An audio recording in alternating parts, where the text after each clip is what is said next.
Ladies and gentlemen, boys and girls, children of all ages, this following contest is scheduled for one fall, and it's for the NBA Tag Team Championship. It's a battle royale, man. We're ranking the top 10 greatest duos of all time. We use the fantasy confidence point system for my NFL or NBA fantasy players. So essentially, me and B-Souls had our own separate list. We averaged it out, and this is the Souls and Sage official list, but don't worry, we will both unveil our own personal list as the video goes on. It is an all-time list, but as you know, I'm done with the 90s. So if you guys like this video or hate the list, like the video so more people can see the list. Oh, this is a combined list? Yes. Well, let me just say this before you start. It is a combined list, okay? It is a combined list. Emphasize that. I didn't know you, bro. I didn't know you, bro. All right, bro. There's 3 duos that me and B-Souls did not see eye to eye on. However, B-Souls had confidence in one duo that is going to be higher on this list. But there's a debate to start off in the honorable mentions tier between John Stockton and Karl Malone and Luka and Doncic. Luka and Doncic versus Karl Malone. Technically, I had Luka and Doncic ranked number 1 on my list. So Luka's going to make the official 10. But shout out to Bozo and, Johnny T, man. Shout out to them too. Yeah, listen, I want it to be as objective as possible. So we're already, as much as possible. I did not want to include them on my list, but the boys were a little bit too good for too long. All right, no ring, but it was still good in the 80s and 90s. So they got 10. They got 10 on mine. I wouldn't have mentioned them if I didn't have them at my 11. They were my honorable mention. So shout out to probably the true people, but hey, Luka solos plus ratio. No more trolls for the rest of this video for a lot of you guys. For me, I'm dead ass serious. Starting now, we have the official number 9. It's a debate between the following: your solo pick of Curry and Draymond versus Larry Bird and Kevin McHale. Curry and Draymond. Wait, how did that work out to be 9? B-Souls had Curry and Draymond at 7. We both had Larry Bird and Kevin McHale on our list, but Larry Bird and Kevin McHale for me was 10. For B-Souls, Larry Bird and Kevin McHale was 8. You had Curry and Dre at 7. Okay, so who do we have at 9 combined? And this is where the discussion part happens. I would say that when it comes to Curry and Dre, I understand why you put them above, but nah, Bird and McHale is like a more known duo. Draymond at some point was a crutch for Steph Curry, arguably, especially on the offensive side of the ball. And while Draymond is like the perfect defender to put around Stephen Curry, and I truly don't think that what you did was as nasty as the comment section is going to say, I say I go Bird McHale there. I give Bird and McHale the number 9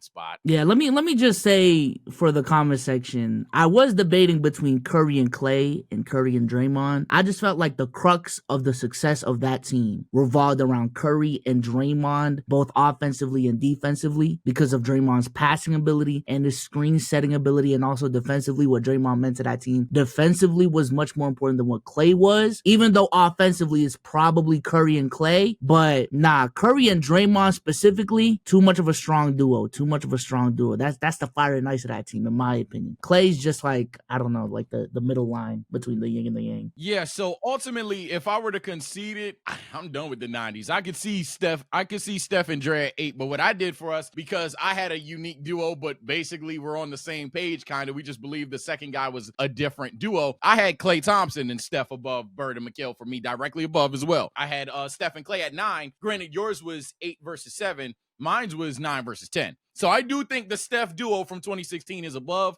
So I think that stands true on this list as well, with Steph and Klay being better in my personal opinion. But if you're going to interpret that as Steph and Dre, I think we have an objective ranking on this list either way. So far, for those that are potentially lost, I'm pretty sure the editor has it on the screen anyway. But so far, we have 10, Luka and Doncic. 9, we have Larry Bird and Kevin McHale. 8, we have the Splash Trio. Really, the Splash Bros and or Curry and Dre. That's its own debate. Coming in at number 7, this was the most objective one on the list, having 6 confidence points. We have Tim Duncan and Tony Parker. Personal rankings for me, I had them at 7. B-Souls had them at 9. Yeah, I just think in terms of like peak dominance, when Tony Parker was peaking, Tim Duncan wasn't at his peak, and vice versa. Like when Tim Duncan was peaking, Tony Parker was like a rookie in the league. But I still have to respect like the dominance that they had in that Western Conference in the 2000s. Shout out to Manu as well, because the reason why I was even iffy on them was just because, are they really a duo? Because it's the Spurs, you know what I'm saying? And if we're we're looking at the Spurs, to me, it's more so of a big three. It's like saying Paul Pierce and KG, or like KG and Ray Allen. Like, what the fuck? Like, nah, that wasn't a duo. But nah, I'm gonna give. I just needed a representative for those Spurs teams, and Tony Parker and Tim Duncan were the most consistent duo out of those three. So yeah, B-Souls basically echoes the same sentiment as me. That's why we pretty much had them relatively ranked the same. I did hinder them potentially because I was unsure if they were a duo at all. We even had an open conversation about it. We hit a list from each other, but we said, should they be an honorable mention? Because we don't know if they really count as a duo. We ultimately decided they did. And for me, similar sentiment. I just think Tony Parker and Tim Duncan were never both fully in their prime at the same time winning championship. However, they're still on this list because even though they got 4, everything isn't about just championships. This duo was 60 wins damn near locked. Like this duo was busting the West ass. Sometimes they was out in the first, sometimes they was out in the second, but this duo won, and I have to acknowledge that. I have no complaints about them being 7 on our list. Before we move on with the rest of the video, I want to shout out the sponsors of this video, Prize Picks, our personal favorite way to play daily fantasy sports. The NBA season is over, however, basketball isn't. The WNBA is still ongoing. There's a lot of great basketball to watch and possibly some money to make as well for you guys as well. Let me show you how to make a lineup on Prize Picks right now. So Sabrina Ionescu's facing the LA Sparks on Thursday. They have her at 6.5 assists. Sage, do you think she can get more or less than 6.5 assists? Man, she got damage. She's fine. I think that she gonna do more than that for sure. One of the outstanding rookies of this draft class, Rickea Jackson, is going up against the Liberty. They have her at 4 rebounds. Can she get more or less than 4 rebounds, Sage? I got confidence in her too. She got the rebound chaser. She's getting more than that as well. Let's hit more on that. Let's put $5 on the entry right here. Click submit lineup, and boom, that is how you make a lineup on Prize Picks. And if you guys use code SNS, Prize Picks will match up to $100 on your first deposit. So shout out Prize Picks for sponsoring this video. That was indeed a voice crack. Now let's get back to the content. Links to everything will be in the description down below. And once again, shout out to Prize Picks. Coming in at number 6 and 5, a very funny debate. The LeBron duos. LeBron and Wade versus LeBron and AD. This is 6 versus 5. Me personally, I had LeBron and AD above. I had LeBron and AD 6 on my list. Bezos had LeBron and AD directly below, literally for 6 and 5 on his. So Bezos getting his dream. Yeah, I think when I was making the list, I literally had LeBron and AD above Wade for a quick second, and then I just it's debatable. So if y'all want to, but how it is debatable. It is 5 and 6. If you want to switch 5 and 6, it's fine. I just think the LeBron and AD duo. Wade was injured. That was the main contention. I think in terms of peak 2020, LeBron and AD was a better duo than 2011 Wade and Bron, because I think that's the peak of their duo. But after that, though, Bron and AD being injured as well, like both of them, I think that plays a little bit of a factor too. And I think, Bron and Wade obviously getting the job done more than Bron and AD. That plays a factor in it too. But I'm not really mad at, whoever you want to go with here. I went with LeBron and AD because, first of all, I think it's individual talents. While LeBron back then definitely curb stomps LeBron with Anthony Davis, hey, man, Anthony Davis with LeBron, I think is significantly better than Wade with LeBron. Not that AD's better than Wade in his fucking prime. He's debatable, but not that he just is. I would probably give the edge to prime Wade potentially. But I don't know, man, especially when we're countering that I don't think Anthony Davis has been nearly as bad as Dwayne Wade was in the latter halves of that duo. Like 2013, you could even argue when they won, ladies and gentlemen. I think that was a Heat thing. I think that was a big 3 thing, not a big me thing. I think it was a big 3 thing or a big me thing. Pardon me. I don't think that was a LeBron and Wade tandem that got that done, and especially in 2014. So for me, unironically, the longevity of the duos actually hurt LeBron and Wade, despite LeBron being much older in the AD duo. And then I'll just leave it with the casual lens, man. Even at their peaks, that LeBron AD shit in 2020 was special. And I ain't gonna lie, you could call it Mickey, go for it. but that shit was special. Let me know your thoughts, but we literally have them on B Souls' personal list as well as the official Souls and Sage list at 6 and 5. So swap them how you see fit. Coming in at number 4, unanimous. We both had them at 4. Steph and KD. Steph and KD. I think this is the easiest thing to talk about. It's just a matter of there's a clear weakness with this duo, but damn was they dominant. like there's a clear, okay, you get somebody that can pull up their shorts and lock them down. We've never seen that. Obviously, they were on a team with Klay Thompson and Draymond Green, who we also considered as a goddamn all-time duo, and they still had Steph Curry on the team. That's how ridiculous that squad was. However, man, cope. Steph and KD, we know his talents could beat like 90% of NBA history. So I think this is very, very easy to just move on. This is number 4. Yeah, two top 5 talents in their prime playing together and dominating and winning. I mean, that's crazy. The only reason, honestly, they didn't move up is because of the longevity argument. Like, to me, in my books, we really only saw them healthy for 2017, 2018, and the regular season of 2019. But in the playoffs, KD didn't play. So 2 years of them being them just is not enough for me to say that they're better than the next 3, which we'll say here quickly. Yeah, we have the same top 3. However, we had a difference that did not lead to a tie, but a very unanimous 3. I had them at 3. B-Souls, this is your number 1. Magic and Kareem are going to check in at 3. And I'm not mad at you had them at number 1, but obviously you having them at number 1 is the more intriguing thing, so floor is yours. Bro, dominating a fucking era the way Kareem and Magic did. 5 rings together. That's just crazy to me. I don't know. I think this is also one of the few duos that when they played together, they were top 5 in the league for the most part. Maybe there was a year where Kareem was closer to 7 or 8. But I'm just looking at the longevity of this duo compared to Shaq and Kobe, who, let's keep it a stack, was only together at their peaks from 2000 to 04, and even in 04, Kobe played like trash in the playoffs. So it's really from 2000 to 03, with Pippen and Jordan. They dominated from 89 to 98, but in the latter half of that, Pippen wasn't looking the same. Jordan retired for 2 years. So if you want to talk about peaks, obviously Pippen and Jordan are up there. Shaq and Kobe are up there. But if you want to talk about the combination of peak and longevity, I just don't think you really beat Kareem and Magic.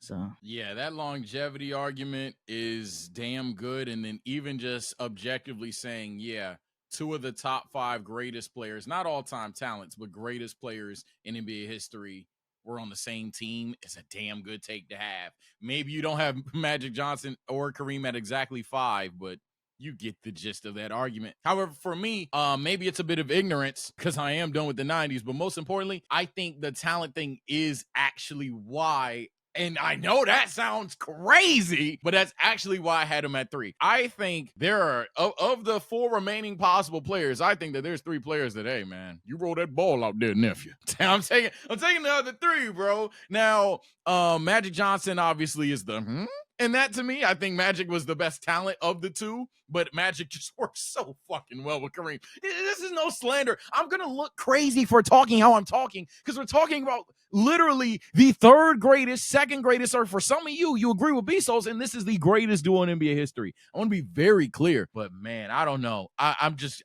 going to be blunt. I just think that these other 2 duos on this list have been more tried. I think these other 2 duos have been through the trenches. These other 2 duos are just better fits even potentially. And we might as well just unveil the obvious elephant in the room. There was a tie for 1 and 2. We will try to see what we can determine is the best. But 1 and 2, Shaq and Kobe versus MJ and Pippen. Yeah, guys, before you start boo-hooing, if there's a lemon on the ground and then you pick up the lemon and you look up and it's a 5-year-old's lemonade stand, that nigga shouldn't try to sell you orange juice. No, it's simple as that.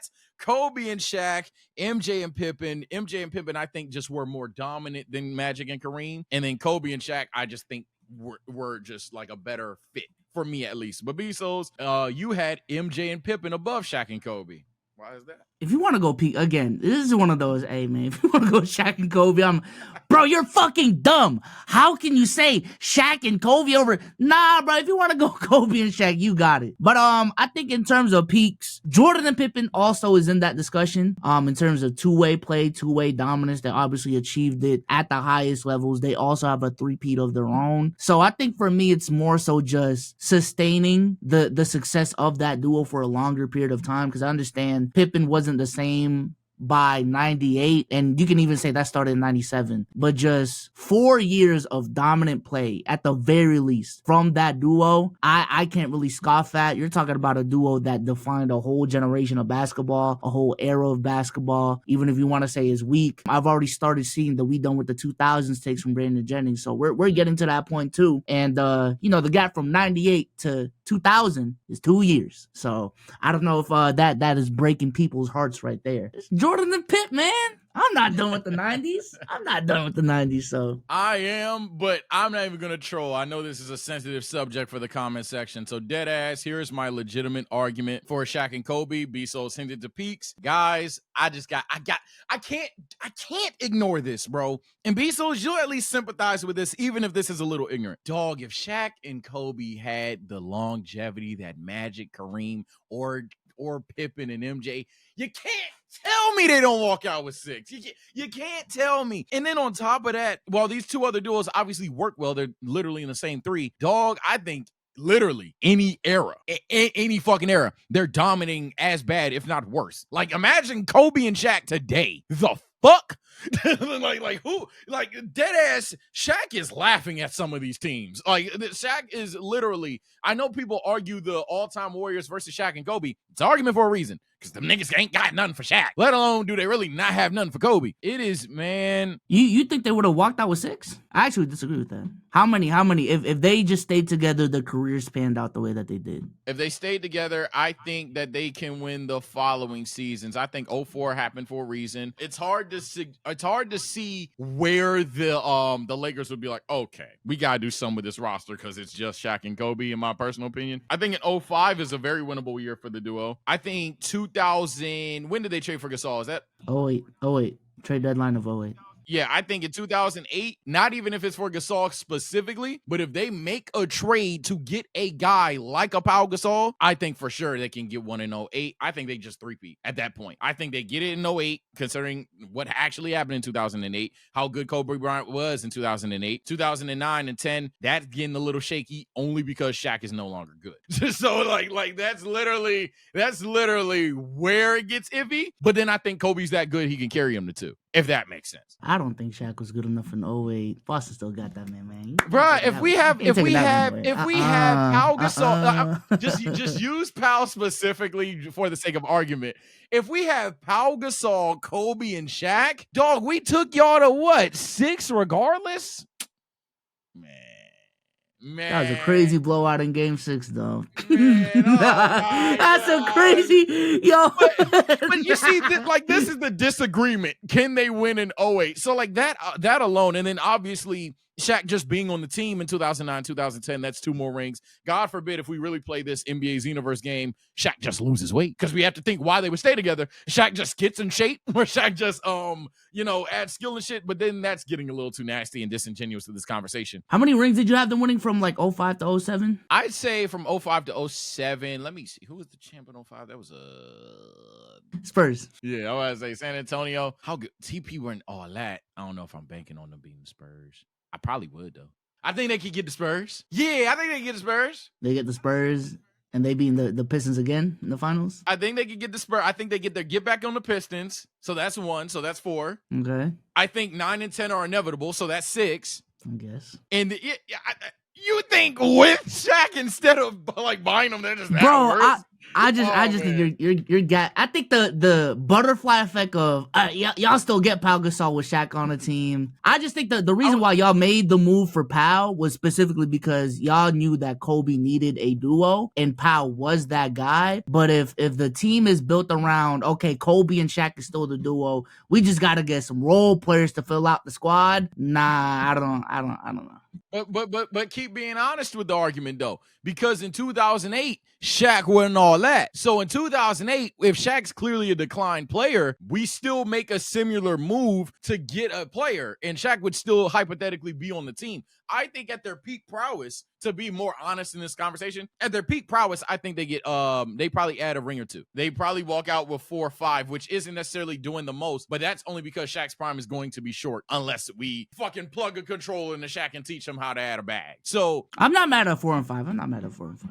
I think they get either 4 or 5, and then by the late 2000s, if he's on the team, we're going to have this conversation on some, like, I mean, they do got 7 or 6. And at that point, I'm like, damn, bro. Like, that's the most rings on the fucking list. So that I guess that's what I'm trying to say. Obviously, it's a close point. I will concede that argument is a bit wonkier. It's my personal opinion. I'll even break the tie in not favor of me. And I know I had the long segment there. I'll even say that I'm cool with Pippen and Jordan being 1. I don't think a soul alive is mad at Pippen and Jordan being 1. So, editor, if you had it as a 1A, 1B thing, you can go ahead for the Souls and Sage official list. Put Pippen and Jordan at 1, Kobe and Shaq at 2, Kareem and Magic at 3, Steph and KD at 4. We got to break this tie with LeBron's. I'll concede the AD over. All right, you got AD. I'll concede. LeBron and AD at 5, LeBron and Wade at 6, TP and Tim Duncan at 7, Curry and Draymond / Clay at 8, Bird and Mikhail at 9, and Luka and Doncic at 10. These are the all Souls and Sage all-time NBA duos. JT Brown gonna make this list in 10 years, man. There Don't worry about it. Let's get the honorable mentions. Don't Let's worry call our about next ups. Let's get them out the way. And Cat. It's like, nah. The duo that I hate that we both thought about. Let's go there, man. Jokic and Murray, man. If it was against the Lakers, they'd be on here. That's still a relatively young duo too, man. I Yeah. can't lie. And hey, listen, man, y'all might hate them, but by the time they retire, man, 11 conference finals appearances gonna look pretty fucking. Yeah, I'm about to say Tatum and Brown, Jokic and Murray are in that conversation. This is gonna sound, but hey, if he ain't fall off so fucking fast, Giannis and Middleton would have had a scary fuck you argument. Yeah. if Middleton didn't fall off a cliff, Russ oh and my KD, God, Russ and KD, LeBron and Kyrie, we would get killed if we didn't mention them, and rightfully so. Honestly, Yes. Kyrie and KD, if they just the injuries and the hardest situation, that would have been up there, bro. That would have been up there, man. Or hell, Harden and Kate. Like if that 21 Nets team just stayed together, was healthy, there was no drama, that 21 Nets team would have been a fucking problem, bro. But the last honorable mention I want to mention that was huge inspiration for this video being dropped at this moment in time was a lot of discourse is centered around Luka and Kyrie. Well, should have waited till the finals. Kyrie, what the fuck? But let me know your thoughts, guys. I feel like this list, despite Luka and Doncic at 10, should have been number 1. I feel like this is a good list. B-Souls, you think I fucked up your list too much, gang? Or no, it's a good list. I think also another honorable mention that should be here if they play how they should be is Dame and Giannis. Yeah, what the fuck? Why is that? Comment below if you guys want to see top 10 failed duos or failed super teams. Because Dame and Giannis should have honestly been that 10 pick for us. That was like hey, y'all gonna have to cook. But they got a ring this year, and it's because it's Dame and Giannis. But it didn't fucking work. It's like Steph and Shaq in the modern era. But like, granted, both worse, but still, I don't know, man. All right, with that being said, we'll catch y'all on the next one, man. Peace. Peace.